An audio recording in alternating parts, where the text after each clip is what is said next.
Hey, what's up, everybody, and welcome back to That Triathlon Show, the podcast presented by scientifictriathlon.com. I'm your host, Michael, and this episode is Q&A number 86. Before we get into today's questions, big thanks to our sponsors. First, we have Precision Hydration that you can find on precisionhydration.com. Precision Hydration make electrolyte products that you can use to match how you sweat and the individual sweat sodium concentration level that you lose. And this becomes more and more important the longer and more intense the exercise becomes, because you will be sweating more and losing more electrolytes in total, and sodium in particular being the most important one. And at some point, if you don't adequately replace it, this may result in performance impairments and even things like cramping. So it's well worth being aware of this and being aware of your individual sweat sodium concentration.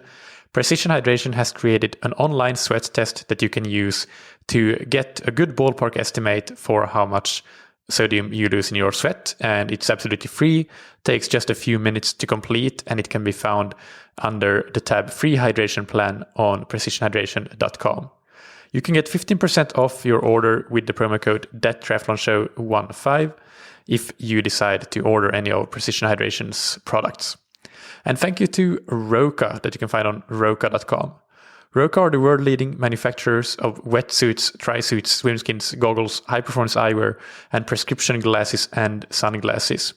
And big and really important and high-tech news from Roka's side is that now, if you are in the US and you're ordering prescription glasses or sunglasses, you can take a valid vision test right then and there on the Roka website using your computer and a smartphone app that you can download, and therefore get an accurate and up-to-date prescription before you order your glasses. So that's a really cool step forward, and the things that we can do with technology these days is kind of amazing, really, when you think about it. I was pretty excited when I heard about this. I never thought that might be something that you could do, but now it is reality. Either way, you can get 20% off your entire Roka order when you go to roka.com/TTS, where you will get a 20% discount code. Now on to today's questions. The first one is from Carlos in Honduras, who writes, "Hi coach, I'm from Honduras and I've been in triathlon for 1.5 years now. I played baseball and football all my life. My first and only race was Ironman 70.3 Cozumel, and I am a self-coached athlete. I wanted to hear your take on what to do after each workout. I've heard that stretching is not recommended, but I have been stretching for more than 20 years. Most athletes recommend foam rolling or a massage, but I can't have a massage every day. I believe in stretching and I'm afraid to stop doing it. If I decide to stop, it has to be replaced with something else, I believe. My last question is, should I warm up and do some joint mobilization before I work out? And is that enough? Thank you and keep up the good work." So thank you, Carlos, for your question. The first thing I want to address in your question is that you're asking about what to do after each or after every training session. And I don't believe there's anything that you need to do after every training session. There are certain things that are beneficial to do as athletes. There is swimming, biking, and running, of course. And there are certain doses you need to get of each of those to make it beneficial and to improve. Likewise, with things like stretching, it might be beneficial in certain circumstances that we'll get to next. And there are certain doses for that as well, but there's nothing that you absolutely have to do after every single session. So it's all about knowing what the purpose is and then knowing what the appropriate dosage with that purpose in mind of whatever it is you're doing would be. So that doing that sort of all or nothing, like you have to do something after every session, that's a bit of a false dichotomy that you don't really need to have. You can stretch sometimes and it's fine if that's what your purpose is or you have a purpose for that, but that doesn't mean that you have to do it after every session. So just to get that out of the way first. So then to answer the rest of the questions, I will really rely heavily on a fantastic book that I recommend to everybody. It's called Running Rewired. It's by Jay Dishari of the United States, who is one of the most renowned physiotherapists in the United States. And that is a brilliant resource for any athlete listening to this podcast. I think could benefit from having that book and reading that book. So I'll quickly talk you through an example directly from that book on how there isn't such thing as a one size fits all, that you should be stretching or you should be doing a certain type of stretching or foam rolling or massage, and that is the one and only correct answer. There are different situations when those different things might be beneficial. And the way that Jay describes this in Running Rewired is talking about a hypothetical workout, a running workout with a warm-up. And actually before the workout, he has 4 runners sit down into a squat position or just squat down. And each of them has issues with being able to squat down and get their knees forward, and potentially with their back rounding and all sorts of issues that Jay goes into in the book. And I don't need to go through the details here, but each of them has similar issues actually with the squat itself. But then the crux is in how to address those issues. So what Jay then describes is having all of the runners do a 30-second static calf stretch, because, as I said, one of the issues they have is not being able to get their knees properly forward, which might be caused by the calf being a bit stiff and not being able to lengthen properly. And for the first runner, this really does help. They are now, after doing a 30-second static calf stretch, able to go down into a proper squat with perfect form. And Jay describes this as this runner improved their software, and more specifically their proprioceptive awareness.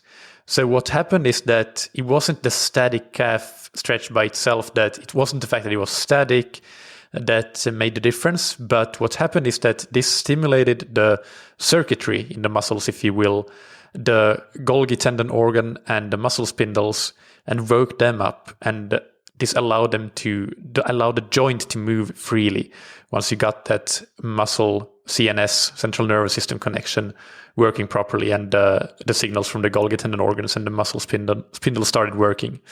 Whatever happened there in details, who knows? I don't for sure.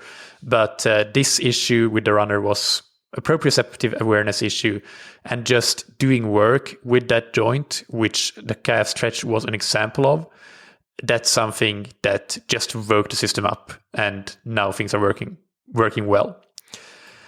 The second runner has a particular hardware problem, which is that the joint is blocked, and we're talking here about the ankle joint, because they're not able to get their knees forward for various reasons. And in this case, the restriction is on the side of the joint that is shortening. So on the front side, the foot side of the ankle joint. And when the runner squats down, the muscles on this side of the ankle, they are shortening, and the calf muscles are the ones that are lengthening. So when feeling stiffness on the foot side of the ankle, this would be an example of the joint being simply blocked. And stretching here does not help, because the block is on the side of the joint where muscles are shortening, and stretching is about trying to lengthen the muscles. So that's obviously not going to be productive at all. That's not the limitation here. The limitation here is some sort of blockage, and the best solution is simply to call your physical therapist and get in for an appointment.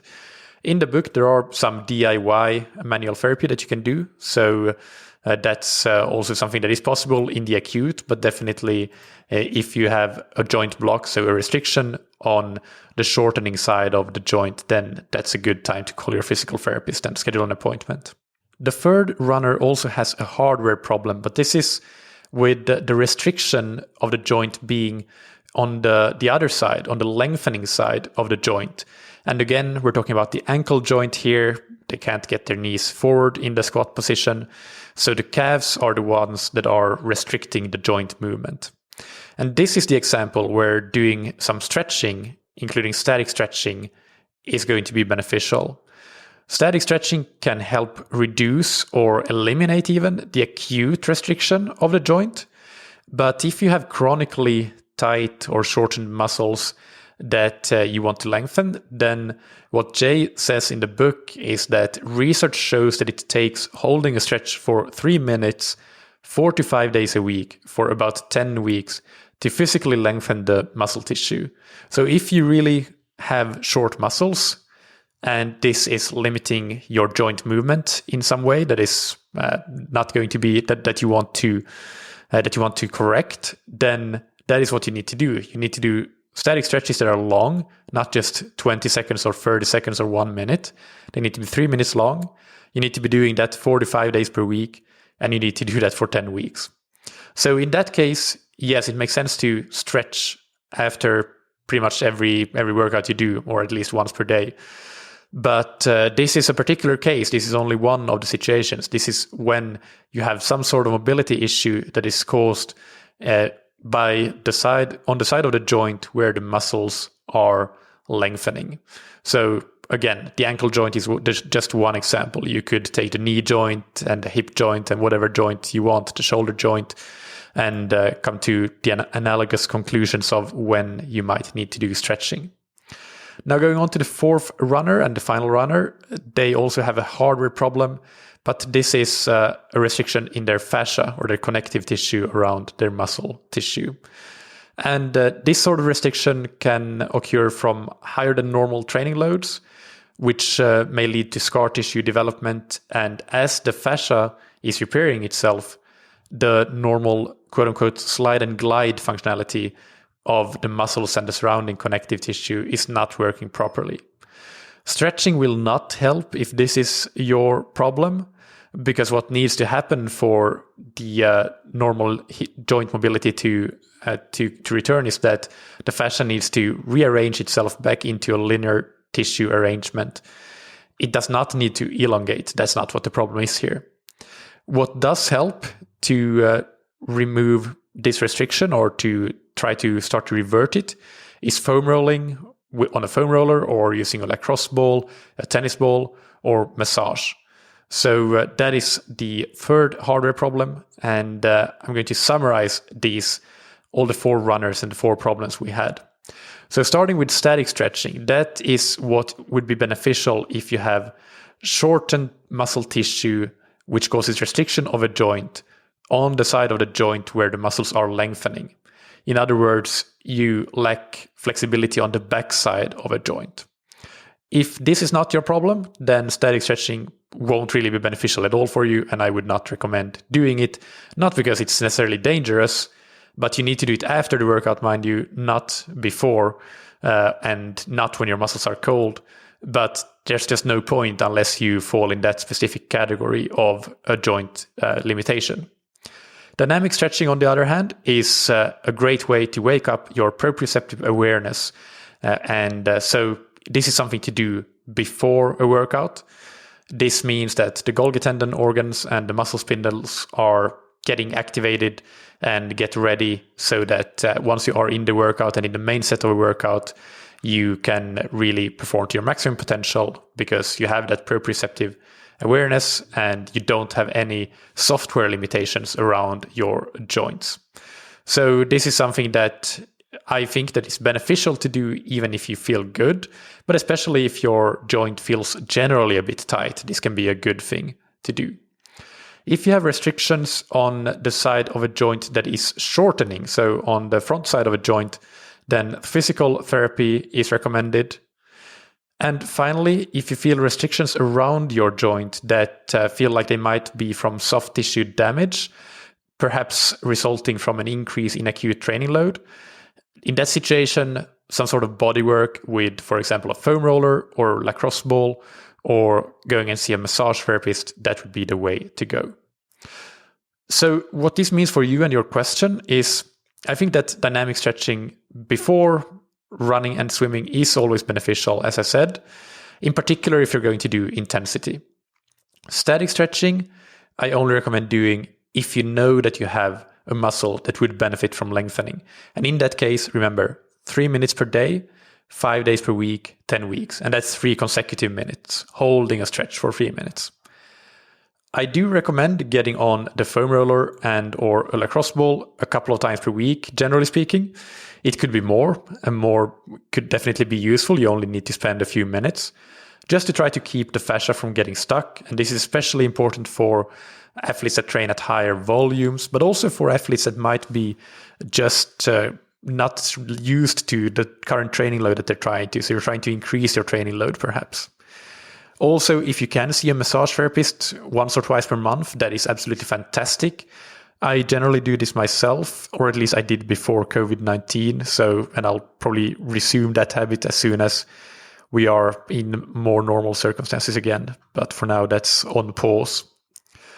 The other thing that I recommend is that you do not and should not do something just for the sake of doing something. Everything you do should have a purpose. Otherwise, you can, if you just feel like it gives you peace of mind to do stretching, that is a purpose. Don't get me wrong. I'm not saying you shouldn't stretch, but you don't need to feel that you have to do stretching for any given reason that is not necessarily an appropriate reason or something that you can back up with any any evidence or any data. So if you stop stretching, that doesn't mean that you need to replace it with something necessarily if it didn't fill a purpose.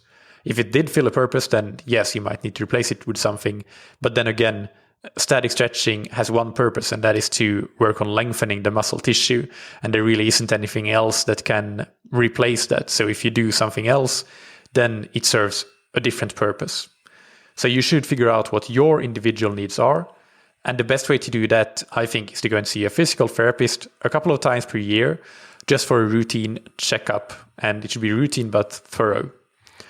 And what I do think makes sense is to take standing and walking breaks frequently throughout your day and not get stuck in a sitting position for hours and hours. I personally use a standing desk or a desk that I can raise to a standing position. And I do try to use that, although some days it goes completely unused because I train at a fairly high training load and I do appreciate the rest that sitting gives me. But generally for most people, I think that standing up every now and then, especially if you have a standing desk, it's brilliant. But otherwise, just taking a walk break every hour, just spend a couple of minutes to go and refill your water bottle, things like that. That would be a good thing to do to not get stuck in the sitting position for more than at most an hour at a time. But the most important thing that you can do is to get your training load right. In terms of injury prevention, for example, no matter what stretching or prehab routines or massage therapy you do, all those efforts will pale in comparison to the impact that the correct or incorrect training load will have on your risk of injury. So that is by far the number one priority. And all of these things are more smaller details that, yes, they can be important, but they pale in comparison to the training load and the appropriate training load. And finally, just another recommendation and a reminder for getting the book Running Rewired by Jay Dishari. For more information, I tried to get Jay on the show several times. Unfortunately, he's very, very busy, so I haven't succeeded so far. But that doesn't stop me from really recommending the book, which is a fantastic resource. And for a great summary of the concepts that I've talked about in this episode or in this question, check out page 22 of that book on table 3.1. Question number 2 for today is from Matthew in Indiana in the United States, who writes, "You have talked about using the Macmillan running calculator to figure out your velocity at VO2 max. When doing longer intervals at 90 to 95% of VO2 max, is the relationship between speed and percent of VO2 max linear? My current VO2, so velocity at VO2 max, is 705 per mile, and that means 424 per kilometer. Does that mean that if I want to run at 95% of VO2 max, my pace would be 726 per mile or 437 per kilometer?" So thanks, Matthew, for your question. This turned out to be a bit more contentious than I initially thought, actually. My gut reaction was that no, the relationship between speed and oxygen uptake, or VO2, is not linear because running economy may change with intensity. And if running economy changes, then the oxygen cost of increased speed will also change. But as it turns out, when I started to look into this, a number of studies have either found or at least assumed a linear relationship between oxygen uptake and intensity. Many studies have found that. And this has been the default assumption because in the early days, especially of measuring VO2 or oxygen uptake, that's sort of what was found. Now, more recently, there have been a few studies that start to contradict these findings and find various non-linear relationships. For example, at high intensities, the slope might steepen. So a given increase in intensity, in speed in this case, would result in a relatively higher increase in oxygen uptake and oxygen cost. Now, I don't really know what the scientific consensus to this question is, if there is one. But the amount of material to go through to find out and to really be able to answer that question is very, very big. So to be honest, I didn't do that in this case. I got a lay of the land and saw that there are arguments for both sides, and I don't know if there is any clear consensus. But the practical answer to your question is that it doesn't really matter if it's linear or not, because there's nothing magic about 95% or 90% or 100%. And keep in mind that your VVO2 max, as estimated by the Macmillan calculator, or even as measured in the lab, is just a snapshot in time and an estimate anyway. So the reality is that doing really effective workouts targeting VO2 max is pretty simple. Just do intervals that are between 1 to 5 or even up to 8 minutes long, depending on if you want to go just slightly super threshold. But generally, let's talk about 1 to 5 minutes. Do those durations of intervals with a work to rest ratio of 1 to 1 up to 2 to 1. Aim for a total duration of 12 to 25 minutes of work. For example, 5 by 4 minutes, and maybe 5 by 4 minutes on, 3 minutes off. That would be 20 minutes of work. That would be a pretty hard workout. And run these intervals close to your best effort, but leave a little bit left in the tank. You don't need to absolutely smash yourself. Or I guess absolutely smash yourself is a relative term. Just let's put it this way. You should be able to run one more interval, or you should be able to run the last one a bit faster than you did, perhaps. Or at least the first ones, the first half of the intervals, you should have a little bit more pace than you actually are using. So the session RPE for a VO2 max workout should be an 8 or a 9 on a scale from 1 to 10, depending on just how strong a stimulus you want to make it. You do not need to make it an absolute 10 out of 10. But it should be hard. It should feel very hard. You need to definitely be working. To get an idea of the paces, if you want to be more specific, you can absolutely, and I recommend using the training paces that the Macmillan calculator suggests as a starting point. So for those listeners that might not be aware, the Macmillan running calculator can be found on macmillanrunning.com. It's free to use. And the way it works is that you simply plug in a recent race result, and it needs to be a true reflection of your current fitness. If you ran the race with a friend to support them and it wasn't a max effort, then the paces won't make any sense for you, obviously. It needs to be a maximum effort. But let's say you run a 10K in 50 minutes, you plug in 50 minutes, and you will get an estimate for your lactate threshold speed, for your VVO2 max, and you will get estimates for what your equivalent 5K time would be, and your half marathon and your marathon, and a lot of other racing distances. But perhaps most importantly, you will get some suggested training paces, which generally I would say are really, really good.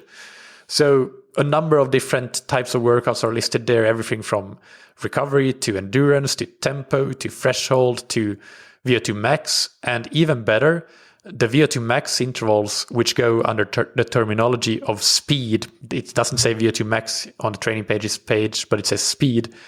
They are broken down into different distances. So you have separate speed targets for 400s versus 600s versus 800s, 1000s, 1200s, 1400s, and milers. So that is really what I would recommend that you do if you want to have a starting point for your paces other than what I just said. Do a close to best effort for whatever the the actual workout prescription is. So, for example, I plugged in your paces there in the calculator, or I plugged in a race result that resulted in the VVO2 max that you said that you had. And when I do that, so that just to remind the listeners, that was 7:26 per mile or 4:37 per kilometer.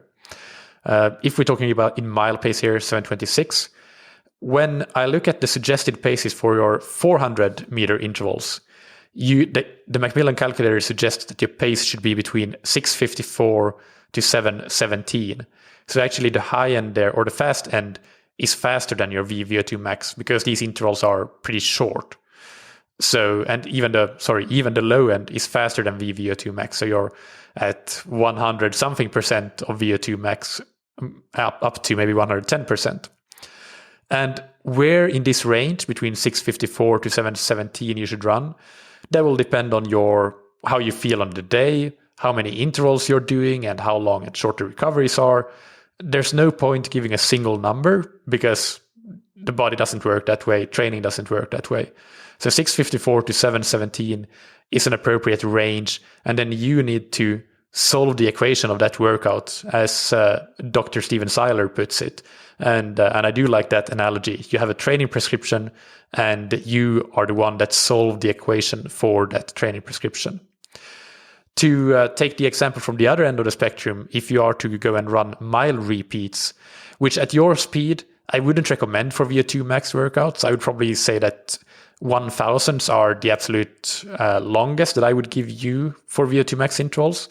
But I mean, well, you could be doing milers. There's nothing wrong with that necessarily, especially in the later part of a 10K program. That might be something that you will actually be doing. So I take that back. There is a time and place for those, for sure. Either way, the suggested pace for running milers for you would be 7:41 to 7:53 for your VVO2 max at 7:26. So you'll be at least 15 seconds per mile slower than your VVO2 max. And this is obviously because for intervals of that length, almost 8 minutes long, you should be closer to 90% of VO2 max to be able to even complete the workout.